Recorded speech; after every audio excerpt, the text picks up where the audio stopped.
सोच कर देखो, अगर मैं तुम्हें कुछ ऐसा बताऊं जो आपने कभी नहीं सुना हो, क्या उस बात पर तुम यकीन करोगे? अगर मैं आपको बताऊं बॉलीवुड के सबसे बड़े 3 सुपरस्टार ने अपनी जिंदगी में ऐसी गलतियां की हैं, उन पर यकीन नहीं होता। उन 3 सुपरस्टार में से एक ने तो एक इंसान की जान ली है। हाँ, तुमने सही सुना है, जान ली है। एक ने अपना करियर खुद बर्बाद किया है और एक ने खुद 500 करोड़ डुबा दिए हैं। तो क्या तुम ये जानना चाहोगे कि कैसी कैसी गलतियां की हैं इन्होंने?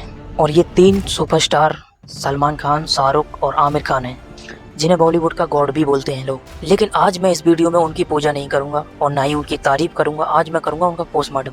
देख लो तुम, क्योंकि पिछली 2 वीडियोस में मैंने उनकी तारीफ ही की है, तो सोचा क्यों ना उनकी थोड़ी बुराई भी की जाए।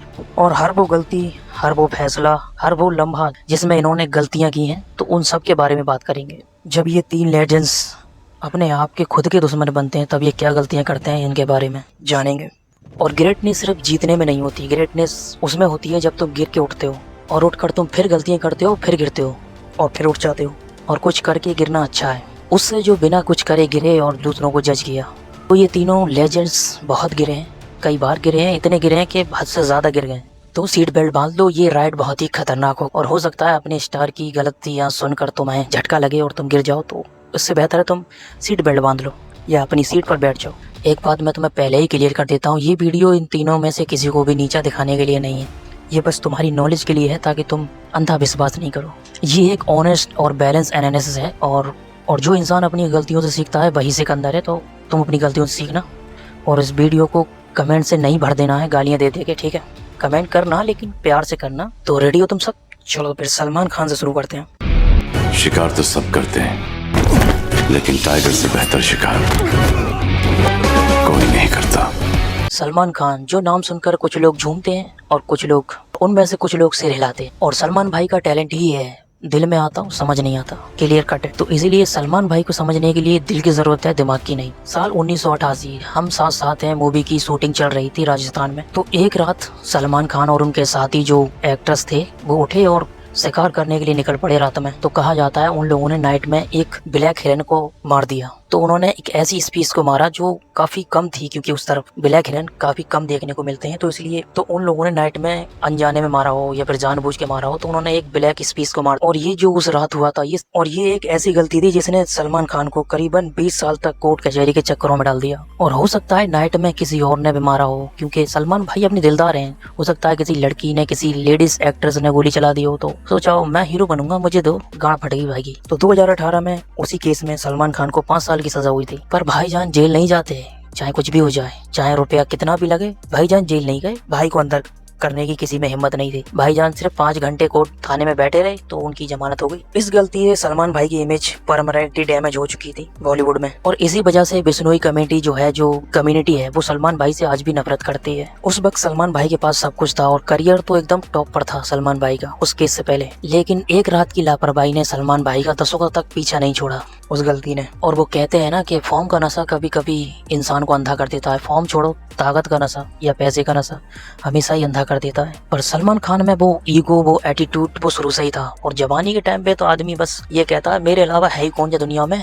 उस गलती की वजह से सलमान भाई के लौड़े लग गए जिंदगी के। 13 सितंबर 2002 रात के 2 बजे मुंबई में सलमान खान की गाड़ी फुटपाथ पर चढ़ गई सोते हुए लोगों पे। वो गलती थी। उसी टाइम एक इंसान की मौत हो गई, उस गाड़ी से एक्सीडेंट हुआ और कुछ लोग जख्मी हुए। कहा जाता है कि सलमान भाई ड्रिंक कर ड्राइविंग कर रहे थे। तो ये केस करीबन 13 साल तक चला। पर भाई जेल अब भी नहीं गए। कुछ भी हो जाए भाई जेल नहीं जाता है, कुछ भी हो जाए। पर जो भी है, सलमान खान की ये जिंदगी का सबसे डार्क चैप्टर है ये वाला, जिसमें एक इंसान की मौत हो गई। पर एक इंसान की जान चली गई। कोर्ट ने चाहे जो भी फैसला दिया हो, पर सलमान भाई ने पूरी जिम्मेदारी ली उसकी, जो भी हुआ। सपोर्ट भी किया जिसका फैमिली का जो भी मेंबर था। गलती को तुम गलती नहीं कह सकते, ये बहुत ही बड़ी एक दुखद घटना थी। ये इसे तुम एक्सीडेंट भी बोल सकते नॉर्मल भाषा में, क्योंकि इसे गलती कह ही नहीं सकते। ये कोई गलती थोड़ी ही किसी की जान चलेगी, ये तो एक्सीडेंट था या फिर एक बड़ा हादसा। सलमान भाई गलतियों का पिटारा है पर दिल से अमीर आदमी। जब कैटरीना कैफ बॉलीवुड में आई तो सलमान भाई ने काफी सपोर्ट किया। और तो सलमान भाई सपोर्ट करते करते कैटरीना का सपोर्ट भी ले लिया सलमान भाई ने। समझ रहे हो ना मैं क्या कह रहा हूँ? तो सलमान भाई ने इंडस्ट्री में काफी सपोर्ट किया कैटरीना कैफ को। तो 7 साल साथ रहने के बाद जब ब्रेकअप हुआ और जब कैटरीना कैफ ने रणबीर कपूर के साथ अपना रिलेशनशिप चालू किया तो सलमान भाई ने रणबीर कपूर को भी काफी नुकसान पहुंचाने की कोशिश की। ये भी गलती है सलमान भाई की, पर सलमान भाई का एक उसूल है, जो चीज मेरी है वो मेरी होनी चाहिए, चाहे भले ही साले को जान से मारना पड़े। देखो इस बात से सलमान भाई काफी हर्ट हुए, तो इसलिए उन्होंने कोशिश की कि रणबीर कपूर को कोई ना कोई नुकसान पहुंचाऊंगा, पर ऐसा किया नहीं। देखो होता है, इंसान जब दिल से किसी को प्यार करता है और 7 साल काफी होते हैं जबकि साथ हो, तो एक इंसान के लिए कोई इंसान तुम्हें छोड़ दे तो तुम कहो साले को जान से ही मार दूंगा। ब्रेकअप के बाद सलमान भाई ने अपनी पर्सनल लाइफ प्रोफेशनल लाइफ को मिक्स कर लिया, तो ये भी एक बड़ी गलती थी, क्योंकि इससे मूवीज और खुद पर्सनल लाइफ पे भी काफी अफेक्ट पड़ा। ये भी एक बड़ी गलती थी। फिर सलमान भाई की एक मूवी आई जिसका नाम था रेस 3। उसका ट्रेलर देख के लोगों ने, हो सकता है मूवी बढ़िया हो, और तुम्हें याद ही होगा उस मूवी का एक डायलॉग काफी वायरल हुआ था और उस पे मीम भी बने थे। शायद मैं उसे बोल नहीं पाऊंगा पर कोशिश पूरी करता हूँ अभी। देखो, और business your horse business none of your business, मतलब पता नहीं ये क्या डायलॉग था, मेरे तो पल्ले नहीं पड़ा। हमारे बिजनेस पे कोई नजर डाले वो हमें बर्दाश्त नहीं। Our business is our business, none of your business. Salman भाई ने ये मूवी सिलेक्ट करते हुए ये ध्यान नहीं दिया स्क्रिप्ट कैसी है। सलमान खान ने स्क्रिप्ट की क्वालिटी को इग्नोर किया और स्टार पावर को अपनी ज़्यादा वैल्यू दी, तो इसलिए इस मूवी का ये हाल हुआ। ये गलती फिल्म मेकर और एक्टर की दोनों की गलती है और बड़ी गलती।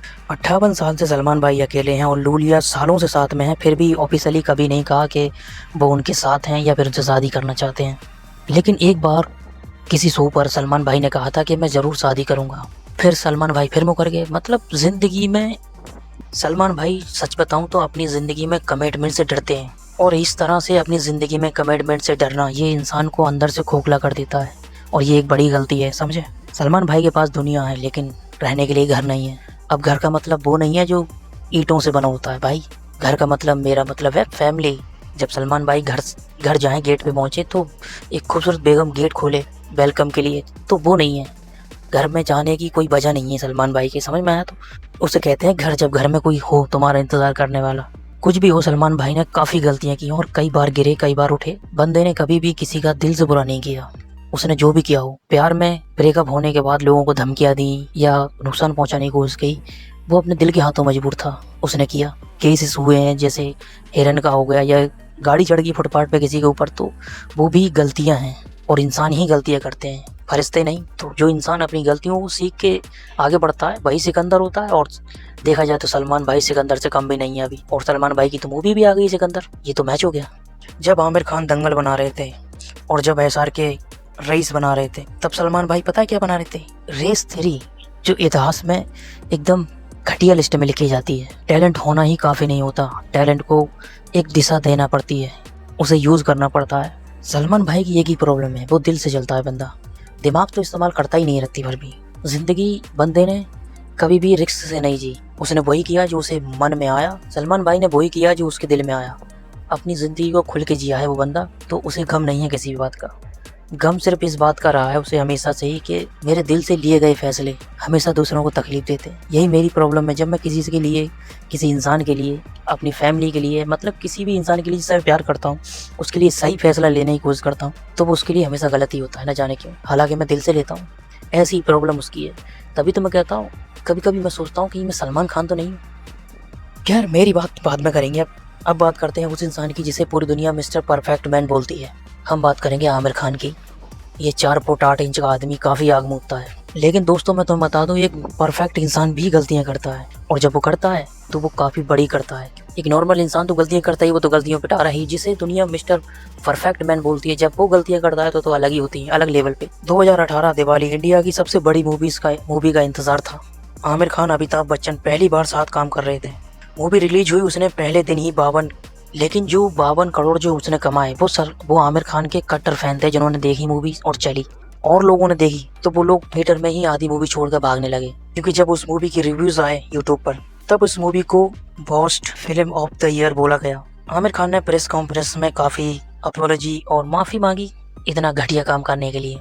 उस मूवी से करीबन 150 और 200 करोड़ का लॉस हुआ। ये भी आमिर खान की ताकत थी जो 150 से 200 करोड़ का झटका झेल गया। पर आमिर खान ने इस मूवी की स्क्रिप्ट को पढ़ते हुए, इस मूवी को सिलेक्ट करते हुए कभी भी स्क्रिप्ट पर ध्यान नहीं दिया। ऐसा कि हर बार नहीं होता है, आमिर खान जब भी किसी मूवी को सिलेक्ट करते हैं तो उसमें काफ़ी ध्यान देते हैं स्क्रिप्ट पे, एक एक पॉइंट पर इस मूवी के मामले में ऐसा नहीं था। और इस मूवी का नाम था ठग ऑफ हिंदुस्तान, और यही सबसे बड़ी गलती थी आमिर खान की कि ये मूवी को सिलेक्ट करते टाइम कुछ नहीं सोचा उसने। और ये आमिर खान की सबसे महंगी सीख थी जो उन्हें 200 करोड़ की मिली थी। फिर एक और गलती की, फॉर्मेट ग्रुप का एक रीमेक वर्जन बनाया जिसका नाम लाल सिंह चड्ढा थी। इस मूवी में आमिर खान ने काफ़ी मेहनत भी की थी और वेट लूज भी किया था, लेकिन इस मूवी की रिलीज से 1 महीने पहले बाइकआउट वायरल हो गया। #बाइकआउट लाल सिंह चड्ढा मूवीज ट्रेंडिंग हो गया। ये वायरल हो गया क्यों? पुराने इंटरव्यूज वायरल हुए जिसमें आमिर खान ने कुछ बोला था हिंदुस्तान के बारे में। इस बाइकआउट के लिए आमिर खान का रिस्पांस काफ़ी लेट था, आमिर खान ने कुछ बोला भी नहीं और इसी वजह से वो मूवी डूब गई। 180 करोड़ का लॉस हुआ था। आमिर खान को लगता था कि काम बोलेगा, लेकिन आज के ज़माने में परफेक्शन, क्वालिटी और इम्पोर्टेंस रखते हैं और ये सारी चीज़ें इम्पोर्टेंट जब होती हैं जब आपने किसी भी तरह की कंट्रोवर्सी नहीं की हो तब।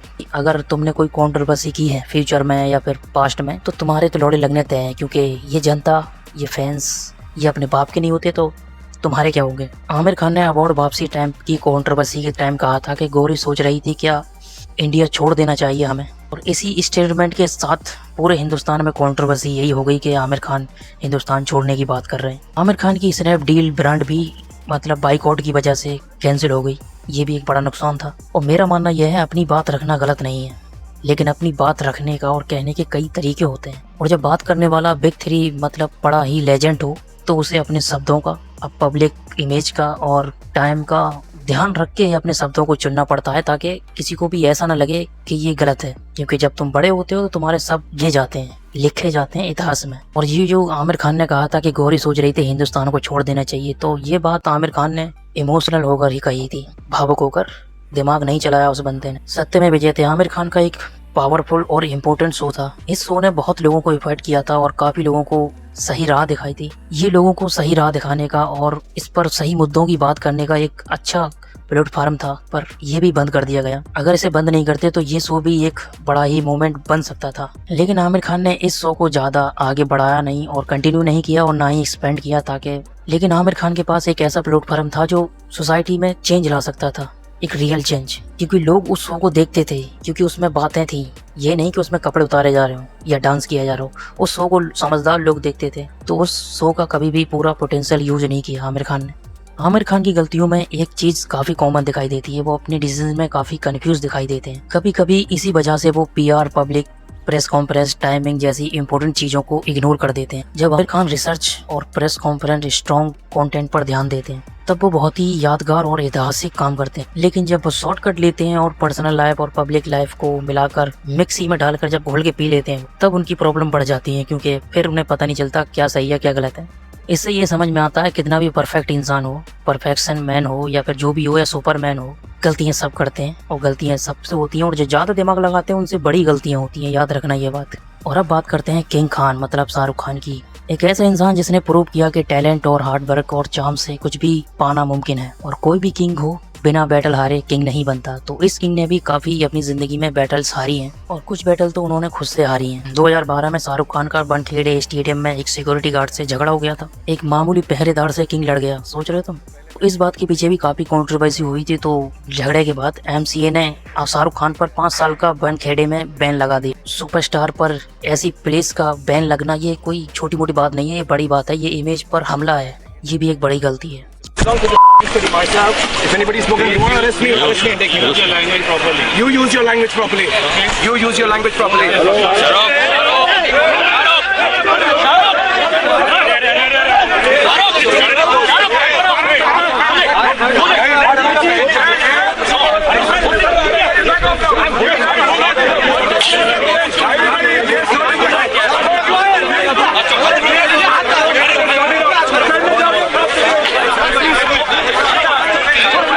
क्योंकि शाहरुख खान की इमेज एक हमेशा ही फैमिली मैन और जेंटलमैन की इमेज रही है, ये चीज उसके लिए शोभा नहीं देती। आर्यन खान का जो ड्रग्स केस था वो SRK को अंदर से तोड़ गया था, लेकिन पब्लिकली हेडलाइंस सब PR टीम थी जो कंट्रोल कर रही थी। शाहरुख खान को काफी नुकसान हुआ और वो टूट गया बंदा। क्लियर फैशन मतलब जवाब देने के बजाय खुद को ही साइडलाइन कर लिया, इसलिए ये पंगा थोड़ा ज्यादा लगा। और फिर जीरो मूवी जो कि एक यूनिक कंटेंट पर बनी थी, फिल्म में SRK का लुक VFX पर काफी था। तो लेकिन मेरा मानना यह है इतने बड़े सुपरस्टार के लिए एक पावरफुल PR टीम होना ज़रूरी है, क्योंकि एक लेजेंड है शाहरुख खान, तो उनकी इमेज को हैंडल करें। आजकल सोशल मीडिया पर किसी को भी बदनाम करना, किसी को भी नीचा दिखाना आसान है। क्योंकि ये सारी चीज़ें सीरियसली मैनेज नहीं होती हैं जब केस बिगड़ जाए तो। और आज के टाइम पे हर बंदे के पास इंटरनेट और सोशल मीडिया की पावर है, इसीलिए छोटी सी भी कंट्रोवर्सी हुई और तुम्हारा नुकसान होना तय है। और शाहरुख खान की गलतियों में भी पैटर्न दिखता है, उनके कंफर्ट और इमोशनल होने का। और जब भी एसआर के अपनी कंफर्ट जोन से जब बाहर निकलते हैं तो उनका बेस्ट काम दिखाई देता है, लेकिन जब ज़्यादा कंफर्टेबल होते हैं तो उनके डिसीज़न गलत होते हैं। और लेकिन फिर भी इतना सब कुछ होने के बाद एक चीज़ है जो उन्हें लेजेंड बनाती है, वो है उनका कमबैक करने का स्टाइल। क्योंकि वे कई बार गिरते हैं और कई बार खड़े होते हैं। वो इसलिए लेजेंड है कि उन्होंने गलतियां की हैं, फिर भी उन्होंने कभी खुद को रोका नहीं और कभी भी हार नहीं मानी। और देखा जाए तो उन तीनों की ज़िंदगी का सबसे बड़ा लेसन यही है कि गलतियां करो पर खुद को रोको मत। इसीलिए मैं इतनी बकवास करने के बाद ये कहना चाहूँगा कि गिरना गलत नहीं है और गिरकर रुक जाना गलत है। सलमान खान की कितनी गर्लफ्रेंड्स हैं, क्या जानते हो तुम लोग? अगर नहीं जानते तो स्क्रीन पर जो वीडियो दिख रही उस पर क्लिक करो और देखो। और क्या तुम्हें पता है कि आमिर खान का एक अमेरिकन लड़की के साथ बेटा भी है जो सीक्रेट है? अगर नहीं जानते तो ये दोनों जो स्क्रीन पे वीडियो दिख रही है ये दोनों देखो, तुम्हें पूरी नॉलेज मिल जाएगी इन तीनों खान की। वीडियो को लाइक और चैनल को सब्सक्राइब कर लो, और ज़्यादा ही पसंद आएगी तो अपने दोस्तों को भेज दो। ठीक है, मिलते हैं नेक्स्ट वीडियो।